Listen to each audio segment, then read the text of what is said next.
اگر ہمارے ایمان کی طرف نظر کرو گے، ہمارے مساجدوں کی طرف نظر کرو گے، ہمارے مدارسوں کی طرف نظر کرو گے، تو یاد رکھنا ہماری جو خون کا آخری قطرہ ہے وہ بھی یہی کہے گا کہ ایمان زندہ باد، اسلام زندہ باد۔ جب تک اسلام پر قائم و دائم رہیں گے تب تک اس کی ہم حفاظت کرتے رہیں گے۔ بات یہاں پر واضح ہو جاتی ہے، ہمارا ایمان کمزور ہو چکا ہے، ہمارا ایمان ختم ہو چکا ہے۔ آج ذرا دیکھیں ان کا ایمان دیکھیں، فلسطین میں جو غزہ ہے اس پر کتنا ظلم ڈھا رہے ہیں، کتنے بم ڈالے جا رہے ہیں۔ اللہ کی قسم ذرا دیکھیں، ہم کچھ نہیں کر سکتے، ہمارے حق میں جتنا ہے اتنا تو کر سکتے ہیں۔ ان کے جتنے جو مخالف جو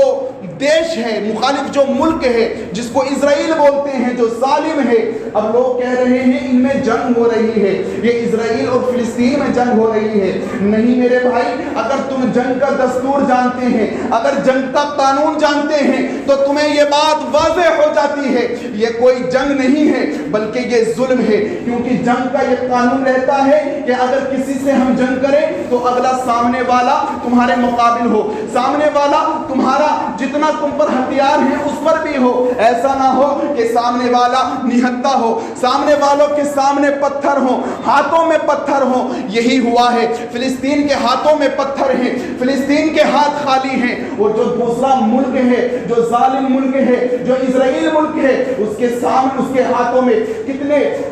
بم ہیں، کتنی میسائل ہیں، کتنی ہزاروں میسائلیں انہوں نے غزہ پر چھوڑ دی ہیں۔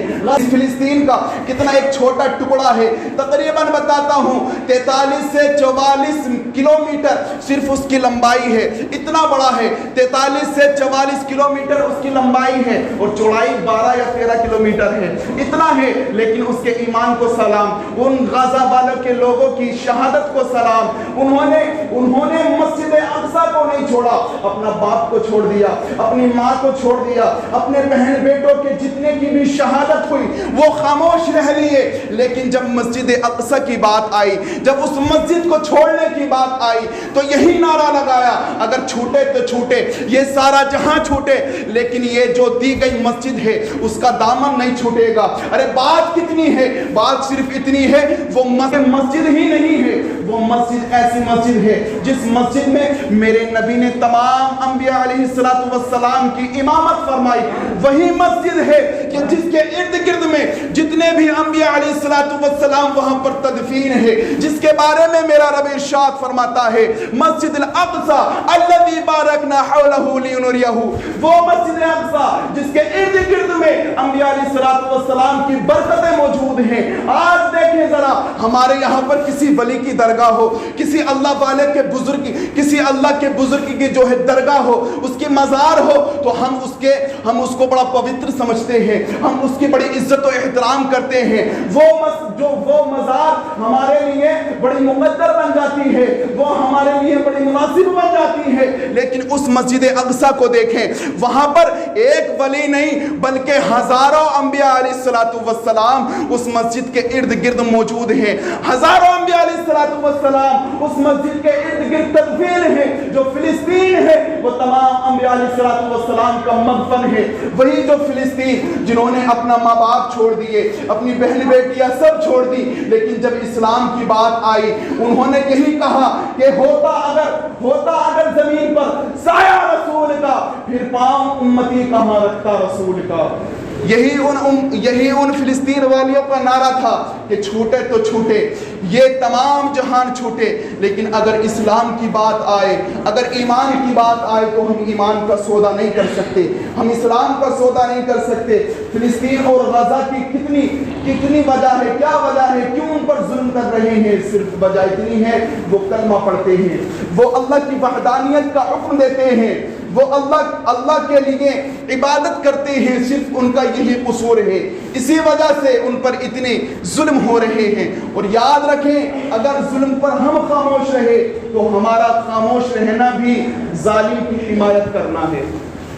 ظلم پر خاموش رہنا ظالم کی حمایت کرنا ہے۔ تو میرے مسلمان بھائی، جتنا تم سے ہو سکے اتنا تو کریں۔ اگر جو اسرائیل کے پروڈکٹس وغیرہ یہاں پر آ رہے ہیں صابن وغیرہ، پیپسی وغیرہ وہ سب اسرائیل کی ہیں۔ تو یہ دیکھیں کہ وہ کس چیز کے یعنی کس دیش سے آ رہی ہیں، ان کا اتنا تو مطالبہ کریں، اگر جتنا ہو سکتا ہے تم سے اتنا کریں۔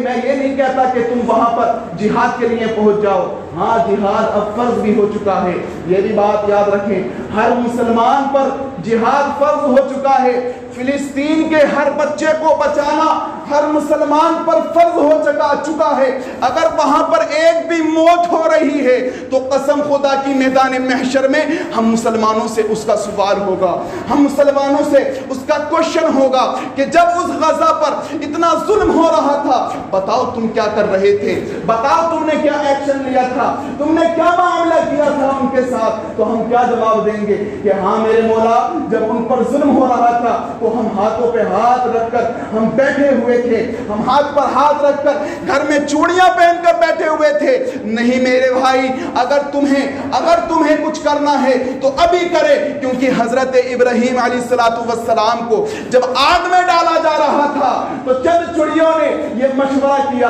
کہ اس آگ کو بجھایا جائے۔ تو ایک چڑیا وہاں سے نکل کر آئی، اپنی چونچ میں پانی لا کر اس آگ میں ڈال رہی ہے، تو تمام چڑیے اس سے سوال کرتی ہیں کہ تیری اس چھوٹی سی چونچ میں جتنا پانی آ رہا ہے، اس پانی سے کیا وہ ساری جتنی آگ کلومیٹر کے حساب سے لگی ہوئی ہے کیا وہ آگ بجھ جائے گی؟ تو اس چڑیا نے کتنا خوبصورت جواب دیا ہے، اس چڑیا نے کیا جواب دیا ہے سنیں، اپنے ایمان کو تازہ کر لے اور اس سے کچھ عبرت حاصل کرے۔ اس چڑیا نے کہا تھا اگر میں اس پانی کو ڈال رہی ہوں تو اس سے ہو سکتا ہے یہ آگ نہیں بجھے، لیکن میدان محشر میں جب یہ پوچھا جائے گا بتاؤ آگ لگانے والا کون تھا اور آگ بجھانے والا کون تھا، تو قسم اس رب جلیل کی اگر یہ سوال ہوگا تو میں دل کو تھام کر کہوں گی کہ ہاں میں آگ بجھانے والوں میں شامل تھی۔ تو یہی میں کہتا ہوں، اگر تم سے کچھ نہ ہو سکتا، اگر وہاں کے ظالموں کو تم جواب نہیں دے سکتے، تو لیکن اتنا تو کر سکتے ہیں کہ جب میدان محشر میں تم سے پوچھا جائے بتاؤ کس کے طرف تھے، کیا اسرائیل کی طرف تھے جو ظلم کر رہا تھا، یا جس پر ظلم ہو رہا تھا ان مظلوموں کی طرف تھے؟ تقریباً بتاتا ہوں 52,000 سے 57,000 تک بچوں کی شہادت ہو چکی ہے، ان بچوں کا قتل ہو چکا ہے، ان بچوں کو ہاسپٹل میں بھرتی کر دیا گیا ہے، ان ہاسپٹلوں میں جگہیں نہیں ہیں، بلکہ جب بچے آنکھ کھول رہے ہیں، ہوش میں آ رہے ہیں، تو یہی سوال کر رہے ہیں ہمارے والدین کہاں پر ہیں، ہماری والدہ کہاں پر ہیں؟ کیونکہ یہ دنیا کا دستور رہا ہے، اگر ہم گھر میں انٹر ہوتے ہیں، گھر میں جب پہنچتے ہیں تو ہمارا سب سے پہلا سوال یہی ہوتا ہے والدین کہاں پر ہیں، ہماری امی کہاں پر ہیں، ہمارے باپ کہاں پر ہیں، ہمارے والد صاحب کہاں پر ہیں، یہ سوال ہوتا ہے۔ تو یہی دنیا کا دستور ہے، جب ان پر ظلم ہوا وہ بچ گئے کسی قسمت سے، جب ہاسپٹل میں پہنچے، ہاسپٹل میں آنکھ کھولتے ہیں اور سوال کرتے ہیں ہمارے والدین کہاں پر ہیں، لیکن ڈاکٹر انہیں کیا جواب دیتے ہیں؟ تمہارے والدین کی شہادت ہو چکی ہے، تمہارے والدین اس دنیا سے کوچ کر چکے ہیں، اس دنیا پانی سے الوداع کہہ چکے ہیں۔ سوچیں ذرا ان کے دل پر کیا گزرتی ہوگی، سوچیں ذرا ان کے دل پر کیا بیتتی ہوگی، جن کے والدین صرف اس وجہ سے اس دنیا فانی سے کوچ کر گئے ہیں کہ وہ صرف کلمہ پڑھتے ہیں، وہ اللہ کی وحدانیت کا حکم دیتے ہیں، اللہ کی عبادت کرتے ہیں، رسول اللہ صلی اللہ علیہ وسلم کی تعظیم کرتے ہیں۔ ارے یہ ایمان اتنا مضبوط کر لو، صرف فلسطین والوں جیسا تو ایمان کر لو۔ اب ہمارے ایمان کو دیکھیں، ہمارے ایمان کو دیکھیں، تقریباً ہم سے وہاں پر ایک مسجد کے لیے وہ اتنا لڑ رہے ہیں، اور ہمارے تمام مساجدیں